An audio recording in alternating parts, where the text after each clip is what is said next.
はい、では後半に行きたいと思います。はい。後半の映像は、ニュースは何ですか？まずそうですね、まずメニューを見てもらいながらでいいんですけど、一番最初のニュースは、ニュージーランドの、韓国の駐ニュージーランドの外交官がセクハラを現地でしたということのニュースなんですけども、これサーホンさんがご存知あんまりないってことで、そうですね。そう、いや、いかにですね、韓国の保守メディアだけが騒いでることが、その日本でむちゃくちゃ報道されてるかってことがよくわかりました。ヤフーで韓国の記事を探すと、これ、かなりトップにずっと1週間のぐらいね、1ヶ月ぐらい、ずっと上の方に来るニュースなんですよ。ああ、そうですか。はい。はい。というのが最初のニュースで、あとはこのチョ・グク長官に対するフェイクニュースでやるとか、最後は BTS の話をお届けします。はい。はい。で、最初のニュースは、1ヶ月ちょっと前の7月28日のニュースなんですけども、はい。このニュースをかなり、かなり要点を掴んでいるニュースなので、簡単に言うと韓国の、外交官がニュージーランドでセクハラをしたんだけど、外交官の免責特権、海外ではほら処罰されないってそれを利用して逃れてるっていうふうに保守メディアがと日本のメディアが流してるニュースなんですよね。それ違うんだということをお伝えするニュースです。はい。はい。 네, 우리나라 외교관의 성추행 문제가 정상 통화에까지 언급되는 일이 벌어졌습니다. 국제 망신이라는 평가와 사전 조율 없이 불쑥 성추행 이야기를 꺼낸 뉴질랜드의 외교적 결례라는 시각도 있습니다. 자, 취재기자 연결해서 자세히 들어보겠습니다. 장하영 기자. 네, 외교부입니다. 예. 먼저 사건이 일어났던 2017년으로 돌아가 보죠. 뉴질랜드에 있는 한국 대사관에서 벌어진 일인데 어떤 일이 있었던 겁니까? 네, 주 뉴질랜드 한국 대사관에서 근무하던 A 외교관이 현지 직원인 뉴질랜드 국적 남성을 3차례 성추행했다는 의혹입니다. 사무실과 대사관 엘리베이터 등에서 A 외교관이 피해 직원의 엉덩이 등을 움켜쥐거나 만졌고 이 상사에게 성추행 사실을 알렸지만 이를 계속하게 해 3번째 성추행이 벌어졌다는 주장입니다. 성추행이 일어나고 한 달 뒤 피해 직원이 경찰에 신고하기 전에 A 외교관은 임기가 끝나 뉴질랜드를 떠났습니다. 2018년 외교부는 자체 감사를 통해 A 외교관에 대해 1개월 감봉 징계 결정을 내렸습니다. 그 후 A 외교관은 아시아 지역의 다른 공간으로 이동해 현재까지 근무하고 있습니다.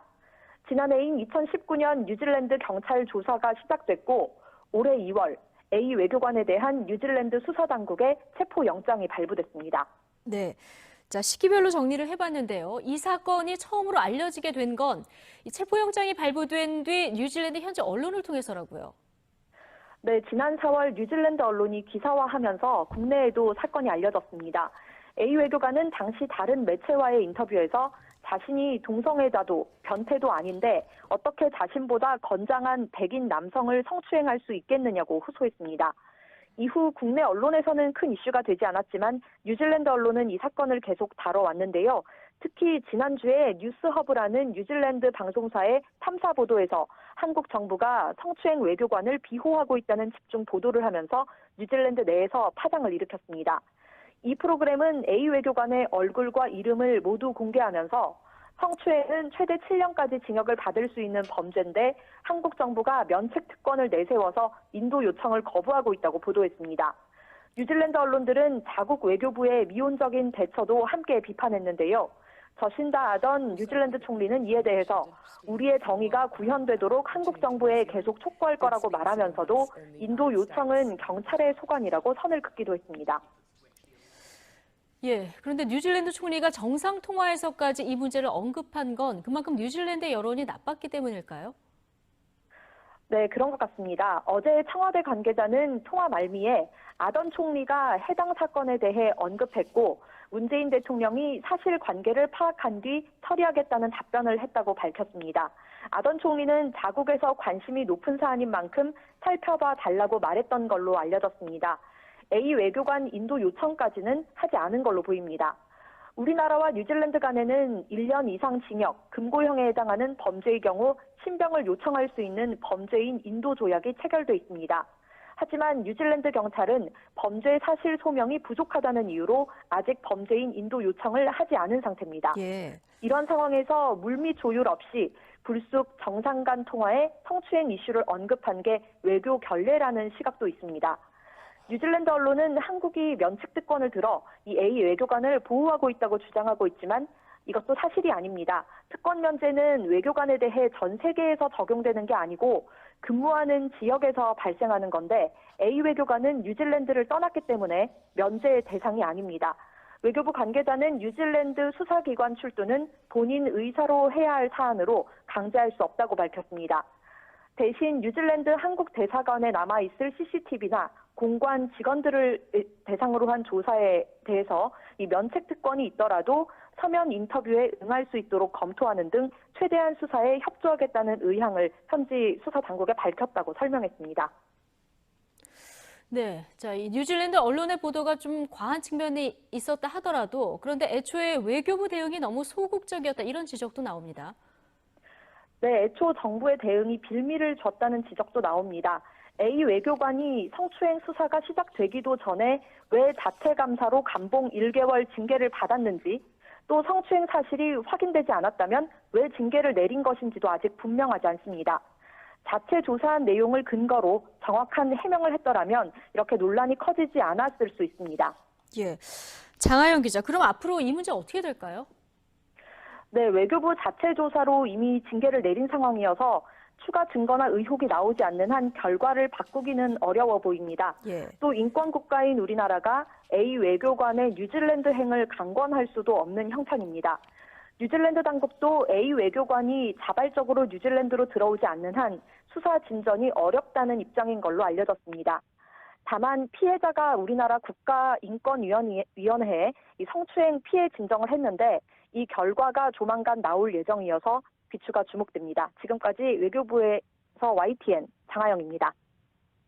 はいどうぞ。はい。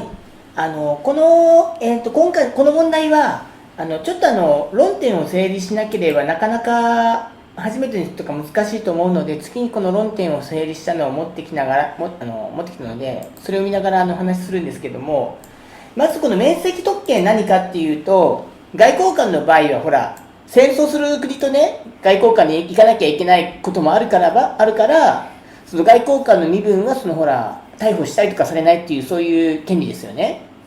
で、それをその前面に打ち出して、そのセクハラをしたのに韓国の外交官が逮捕もされないでいるというふうに日本のメディアが週刊誌なんかが流してる報道している問題なんですよね。ただその事実は違ってて、まず何が違うかというと、ニュージーランドの大使館の中にあるこの CCTV の、を見せることとかそういったことでは協力するというふうに言ってて、でそのニュージーランドの側でね、ちょっとこれはただ間違ってることは言ってるとは思わないんですけども、どうかなと思うのは、一つは、この、ね、逮捕状はね、警察は出してるんですけども、この元外交官に今のこの韓国の外交官について、この身柄の引き渡しについては要求してないんですよ。で、そこなんかちょっと曖昧なのかなっていう気はします。それからそのメディアがこの実名で先に報道している。で、そこでも免責特権を韓国が使ってこの引き渡しに応じていないということについては事実が違うということと、あと、まずこの外交のこのほら、当事者、外交部同士で、事実の事前の折衝とかしないで、いきなり、女性のね、このニュージーランドの首相もすごく人権意識の高い方なんですけども、いきなりこのムン大統領に電話をしたんですよね。ある意味信頼関係があったからかなっていうことも言えると思うんですけども、というふうなことがあります。で、あとただ背景としてこれは言えるなと思うのは、一つはやっぱこの韓国のその最初の外交部の対応がちょっとほら甘かったかなと、稚拙だったかなっていうのと、ニュージーランドの側のこの要求にもちゃんと応じてなかったから問題が起きたんじゃないかなと思ってるのが一つですよね。あと、非常にこのセクハラが確かに外交官の中で多いんですよね。で、これについてやっぱその特権意識があるんじゃないかなというふうに思います。ただこのニュースの中で言われてないんですけども、この外交官が他の国でやったこの性犯罪について、セクハラについて韓国内でこの処罰したという事例もあるんですよね。これはこの2017年なんですけども、2つ、韓国内でこの懲役3年に、1人はこのチリの3時間、もう1人はエクアドルの外交官が韓国で懲役1年ということで刑を受けてるんですけども、日本のメディアはこれを韓国は免責特権を使って外交官が外でセクハラをやっても一切処罰しようとしないというふうに報道してますね。というふうな事件なんですよ。一度これ論点を整理したかったんですね。はい、これは日本で逆に騒がれてるんですね。そうです。日本と、韓国でもほとんど朝鮮日報、中央日報しかこのことを報道してないですね。はい。なんかこれだったら、韓国のベルドモートですね、と言われてハンドンフンの、直下が、5年前に同じ検事の後輩の女の女性の検事を強姦して、それで今回、逮捕されたっていう、拘束されたっていう方がよっぽど大きな事件に感じますけどね。それはその通りですね。でもそれ知らなかったです、僕、その事件。で、5年前に、結局、ここでもソン・チヘンなんですよ。だから同じような扱いなんですけど、そっちはもう強姦をしたってもんですよね。同じ検事の後輩の女性を。それで結局辞めて、サムソン系列の CJ の、法務官としてそっちに天下りしてるんですよ。それで5年後、今年数日前に、拘束されたんですけど、その強姦までした人間が今まで、それで今報道でも強姦と言わないでソン・チュヘンって言ってますよ。はい、ソン・チュヘンはセクハラなんですよね、直訳するとね。だからそういうふうにね、そっちの方が私すごいニュースだなと思うんですけど、全然そっちの方は使わないで、こっちの方が大きくなってるんですかね。日本では完全にそうですね。僕もすいません、その事件知らなかったのに、今おっしゃられた事件のことを。いずれにしてもその韓国の保守メディアは、そのムン政権を叩くためだったらいろんなことをやっぱ大きく報道して、それを日本のメディアが報道するという構造がよく出てるんじゃないかなと思います。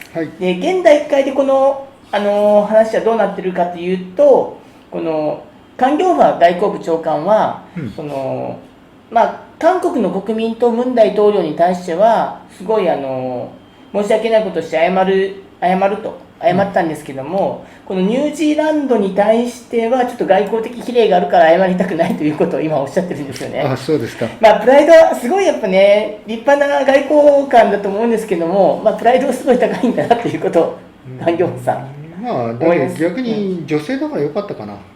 女性の外交官ですからね。うまくまとめてほしいですね。まとまると思いますね、もうこの話は。じゃあ次行きましょうか。次の話題は、このチョ・グク元法務長官に対して朝鮮日報がよくここまで書けるなというフェイクニュースです。조국 전 법무부 장관의 딸이 세브란스 병원 피부과에 일방적으로 찾아가 국가고시를 본 뒤에 인턴하고 싶다고 말했다. 오늘자 조선일보 초판에 실렸다가 최종판에서 삭제된 기사입니다. 조선일보는 복수의 병원 관계자의 말을 빌려 조 전 장관의 딸이 자신의 신분을 소개하며 인턴 지원 의사를 밝혀 병원 관계자들이 당황스럽고 부담스러워했다고 적었는데요. 하지만 조 전 장관은 자신의 SNS를 통해 딸은 세브란스 병원을 방문한 사실 자체가 없다면서 완벽한 허위 기사라고 반박했습니다.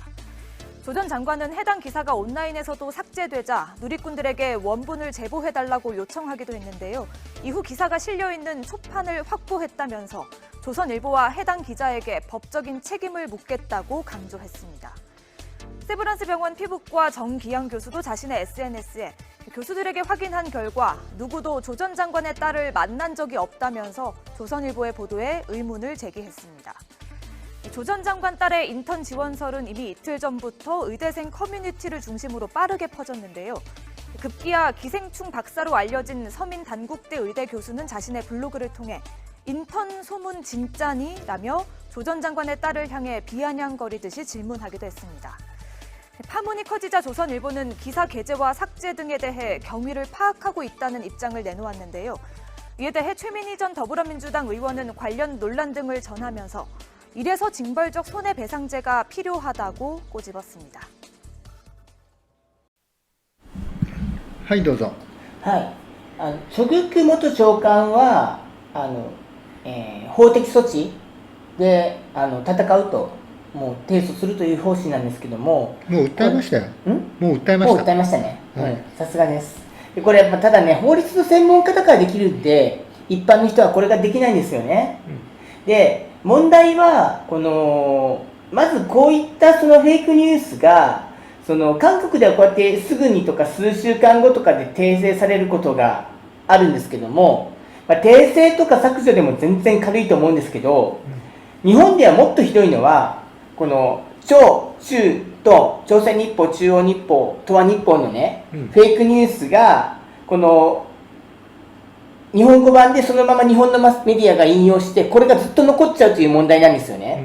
でこの一番代表的な事例が、この正義連慰安婦支援団体の問題で、この慰安婦支援団体が一晩で300万円居酒屋で使ったというニュースは、これはもともと東亜日報だったと思うんですけども、韓国の保守メディアが出所なんですよね。でこの記事は削除されたんですけども、日本ではそれはまだ削除されてないんですよね。でいまだに日本のこのニュース動画で慰安婦関連だと一番最上位にあるのがこのチョンイレン、慰安婦支援団体が居酒屋で一晩で300万円使ったというニュースが300万のヒットとかで、一番上位にあるんですよね。だから非常にこの韓国のこの保守メディアってやっぱりやってることって本当にね、許されないなと思うんですよね。で私たちもね、日本でそうなってるよっていう状況をやっぱ韓国の市民とちゃんとね、連帯して伝えていきたいなとは思ってます。はい。はい。まあ、あれですよ、今回、朝鮮日報が、チョグちゃん、これに対して謝罪文を出しましたよね。謝罪文ですか。はい。これ、初めてじゃないですか。今まででもなかったかもしれません。ちょっとそれは大きいですよね。今、片っ端からチョグ長官が、前長官がもう、マスコミを片っ端から訴えてますんで、これはまずいと思ったんでしょうけど、ただもう、訴えましたからね。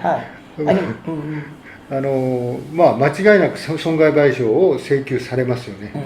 謝罪文は非常に大きいと思います。で、それをね、自分的にはやっぱこの大きさから考えると、例えば一面に義務付けるとかね、テレビだったら1時間に1回この謝罪広告を出さなきゃいけないとか、それぐらいしないとやっぱペナルティにはならないですよね。あと思うのはやっぱ営業停止ですよね。1日新聞出せないとか。それぐらいしてやっぱフェイクニュースは、それぐらいしてもやっぱりフェイクニュースはね、取り締まらなければいけないと思います。そうですね。はい。はい。まあ流れが変わったっていうことですよね。大きいです。やっぱ諸国産大きいですね。はい。やってることが。はい。じゃあ最後ですね。はい。最後のニュースは、BTS、防弾少年のBTS っていうから名前が出てこなくなりましたね。はい。防弾少年団ですね。はい。の、アメリカのそのシングルチャート1位を獲得したということで、まずはこの兵役に関するニュースをちょっとご覧いただきたいと思います。 자, 이렇게 또 한 번 K-팝의 새로운 역사를 쓴 방탄소년단. 이런 한류 연예인들의 지속적인 활동을 위해서 군 입대와 관련된 대책이 필요하다는 이야기가 계속해서 나왔었죠. 정부 여당이 구체적인 대책 마련에 들어간 것으로 확인됐습니다. 이 문화적, 경제적 기여도가 높은 대중문화예술인의 경우에 입영 연기 대상에 포함시키는 방향으로 병역법 개정이 추진되고 있습니다. 최경재 기자가 단독 취재했습니다. BTS의 멤버들은 가장 나이가 어린 한 명을 빼고는 모두 대학원에 재학 중이거나 진학을 앞두고 있습니다. 대학원에 다니면 만 28살까지 입영을 연기할 수 있다는 점을 고려한 것으로 보입니다. 다만 1992년 12월생인 진의 경우 만 28살이 되는 올해 12월에는 입대해야 하는 상황입니다. 현행 병역법은 고등학교 이상 학교에 다니는 학생과 사법연수원 같은 연수기관의 연수생, 그리고 체육 분야 우수자에 대해서만 입영 연기를 허가하고 있습니다. 대중문화예술 분야는 포함되지 않아 BTS는 입영 연기 허가 대상이 아닙니다. 정부 여당은 최근 이 문제에 대한 협의를 마치고 이번 주 안에 의원 입법 형태로 병역법 개정안을 발의할 계획인 것으로 확인됐습니다. 대중문화예술 분야 우수자로서 문화체육관광부 장관이 국위 선양에 현저한 공이 있다고 추천한 사람은 징집 등을 연기할 수 있도록 하겠다는 겁니다. 문체부 장관의 추천을 받을 수 있는 자격으로는 문화예술 분야에서 3년 이상 일하고 국가 위상을 높인 공로가 인정돼 정부의 훈포상을 받은 사람이 검토되고 있습니다. 다만 당정은 연예인 병역 특례에 대한 비판 여론을 참작해 입영 예외가 아니라 연기라는 점을 강조하고 있습니다. 병역 연기는 면제나 특례와는 전혀 다른 문제입니다. 20대에 꼽힐 수 있는 직종, 이런 새로운 직종에는 입영을 연기할 수 있는 권리가 주어져야 합니다. 법안과 시행령이 통과되면 심사를 통과한 대중문화예술인은 학업 수행과 상관없이 30살까지 입영을 연기할 수 있게 됩니다. 이와 함께 당정은 대중문화예술인뿐만 아니라 e스포츠 선수 등까지 입영 연기 대상을 확대하는 방안도 검토하고 있습니다. MBC 뉴스 최경재입니다. はいどうぞ。はい。このニュースの後も、残念ながら韓国ではまた芸能人のこの兵役免除かっていうふうな、そういった書き込みがもう少なくなかったっていうのも事実なんですけども、今回のこの BTS をきっかけにした議論は、兵役の免除ではなく、あくまでも延期なんですよね。このアイドルグループですから、やっぱ20代と30代でどっちが売れるかと。で、20代の方が海外のファンをこんだけ獲得してるんだったら、兵役につくのは30歳まで、30歳から始めればいいというのが今回のこの、法の改正案で多分すぐ通るんじゃないかなとは思います。で、こんだけやっぱ BTS の場合は、このアメリカの黒人のこの射殺事件や、こういったこの人種差別反対運動でも本当に影響力が強いんですけども、やっぱ、あなたを大切にしろっていうね、このメッセージがすごく世界中で受けてますよね。はい。あとやっぱり本当ね、日本ってそんなダンス流行んないからあれなんですけど、やっぱダンスが好きな国民性にはすごい BTS やっぱ受けてますよね。はい。というので、はい。ある意味アジアの時代を到来を告げてますよね。BTS は英語で歌ってないですからね。そうなんですよね、不思議なことに。韓国語で、歌って、その歌が、チャート200ですか、あれでは4回アルバムが1位になってますし、で今度は、チャート100で、シングル版ですよね、で1位になりましたんでね、これはその問題はこれ韓国語だっていうことが、最後はこの BTS に関するもう一個の、ニュースを見ながらお別れしたいと思うんですけども、これは BTS が、HOT100 の、1位を取って、でコロナに対するこの発言とか態度で、WHO も、これ WHO の総長がBTS について触れた記事ですよね。感謝しますということで、まず患者とか医療人に対して本当素晴らしい医療になったと。だからマスクを しようよっていうような動画を流してくれたことで、それに対して、感謝をするということです。そうです。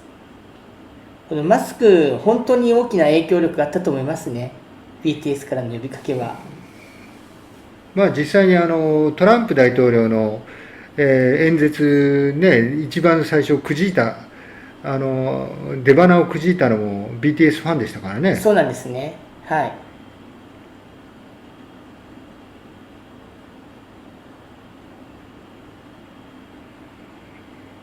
これあとその BTS をやっぱ WHO が選挙があるから利用してるということもあるんですけども、それだけ影響力が強いと。UN のね総会にも呼ばれて、インタビューに答えてましたからね。そうなんですよ。先週も大坂なおみさんのことでやっぱ言ったんですけども、大坂なおみさんですね。先週もその大坂なおみ選手が黒人の銃撃事件にその抗議の危険ということをやれば、日本では避難世論もかなりあったんですよね。でもそれが本当やっぱり残念で、この日本の残念な現実と、この BTS がこの人種差別反対の、中心になっているのは本人たちもそうだし、ファンもなんですけども、そこが日本と韓国の違いをやっぱり示してて、韓国の方がいいんじゃないかなと僕は思います。はい。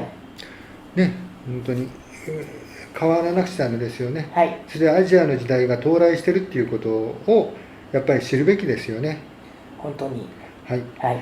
じゃあ BTS とともに私たちもね、1周年を迎えましたので飛躍していきましょう。はい。今週もどうもありがとうございました。はい、どうもありがとうございます。 감사합니다.はい、수고하셨습니다.